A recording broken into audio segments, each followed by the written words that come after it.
1 tumbler பச்சை பயிறு, 1/4 tumbler ration பச்சரிசி. இது 2யும் 2 டைம் நல்லா வாஷ் பண்ணி நல்ல தண்ணி ஊற்றி ராத்திரி முழுக்க ஊற வச்சு எடுத்துக்கலாம். அடுத்த நாள் இதை மிக்ஸி ஜாரில் மாற்றி 1/4 ஸ்பூன் சீரகம், ஒரு பச்சை மிளகாய், ஒரு சின்ன துண்டு இஞ்சி, கொஞ்சமாக கறிவேப்பிலைகள், கொஞ்சமாக கொத்தமல்லி தழை, இதை அரைச்செடுத்து ஒரு பாத்திரத்துக்கு மாற்றி 1/2 ஸ்பூன் கல்லுப்பை சேர்த்து மிக்ஸி அலாசின தண்ணியும் சேர்த்துக்கலாம்.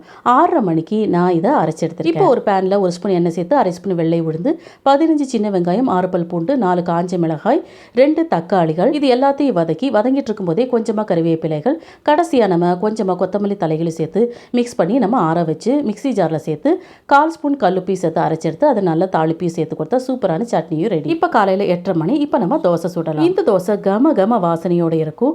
நம்ம உடம்புல நோய் எதிர்ப்பு சக்தி அதிகமாக்கி கெட்ட கொழுப்பையெல்லாம் கரைச்சிரும். வயிற்றுப்புண்களை சரியாக்கும், புற்றுநோய் செல்கள் வராம தடுக்கும். நம்ம உடம்புல இரும்பு சத்தை அதிகமாக்கி ரத்த சோகை வராம தடுக்கும். ரொம்ப டேஸ்டான இந்த தோசைக்கு பூண்டு சட்னி, கார சட்னி, தக்காளி சட்னி பெஸ்ட் காம்பினேஷனாக இருக்கும்.